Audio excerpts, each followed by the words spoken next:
After ACL surgery, it is critical to improve terminal knee extension. You're going to be wanting to do these exercises multiple times during the day because if you lose knee extension, it may be harder to fire the quadriceps. And if the quadriceps are weaker, this can lead to arthritis. And if you get arthritis, then it makes it harder to fire the quadriceps because often you have pain and that can result in arthrogenic inhibition. So in this video, we're going to be discussing what terminal knee extension is, some different ways to improve it. We're going to be watching a few videos that I filmed in the past, showing you a few exercises. Let's go ahead and get started. For those of you who don't know me, my name is Marc Robinson. I'm a physical therapist, and physical therapists commonly see ACL reconstructions in the clinic. And one of our goals is to improve terminal knee extension. That is the ability of the knee to go fully straight.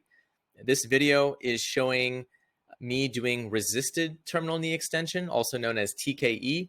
And if we pause it right there, you'll see that my knee is straight. That's 0 degrees of extension. Your goal is to get to 0 degrees. And if your opposite knee, the one that did not have surgery, has hyperextension, if it actually hyperextends backwards, then you're supposed to try to restore that hyperextension even on the surgical leg. You want to have symmetrical range of motion with extension. This is another video showing terminal knee extension. This is also known as a long arc quad exercise.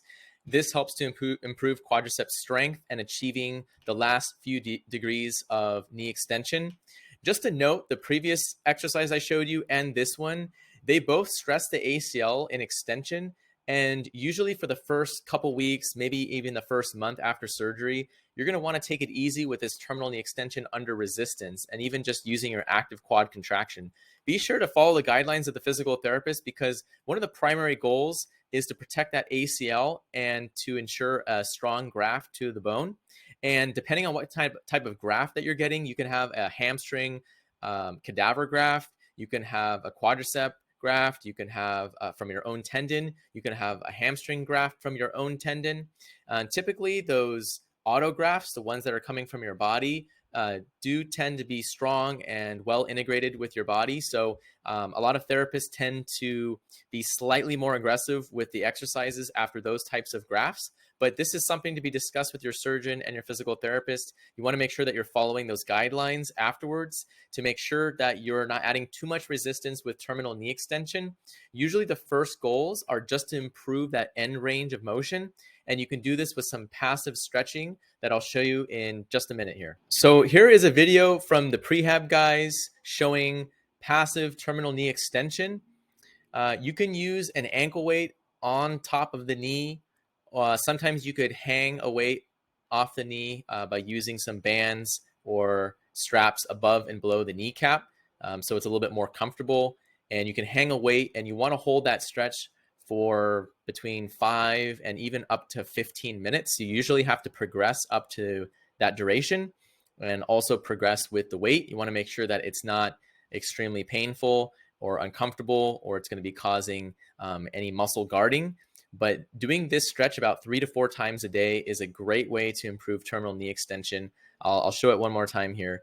You're going to have the ankle propped up on a chair, and you're going to be keeping the knee straight, and you can go through active contractions. You saw him tighten up the quadricep, but you can also just relax the quadricep and let the weight just passively extend the knee. And this is going to help to stretch out the back capsule of the knee. It's going to help to make sure that the hamstrings don't develop a contracture. But if the hamstrings develop a contracture and if the knee gets real stiff like that, then it's going to be difficult to improve this later on. So you really want to attack this early on in the rehab and focus on that passive knee extension. So why do we want to improve terminal knee extension?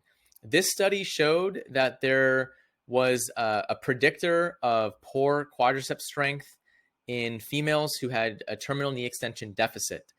This study showed that the females actually had more deficits than the males.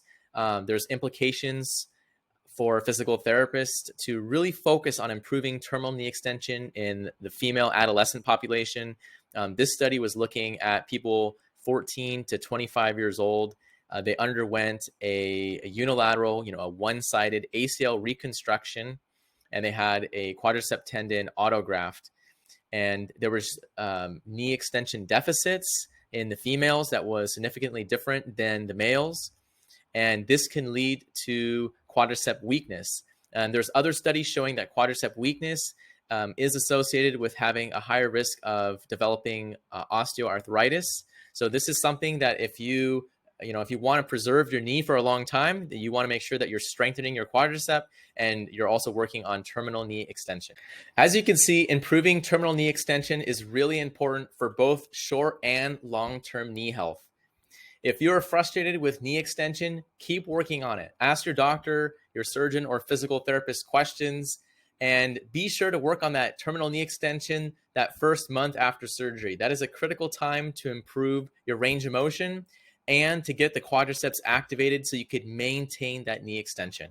So I want to hear about how you're doing with knee extension and how you're doing with your ACL rehab. If you have any questions or just a comment, go ahead and write them below. Let's talk. Let's get to know each other. Let me know if you have any other specific questions for future videos. And if you're dealing with some inflammation, then go ahead and check out our next video where I talk about non-steroidal anti-inflammatories and whether or not they can help after an ACL surgery, and maybe some other ways to reduce knee inflammation and to promote better knee function and reduced pain. So I'll see you soon at the next video.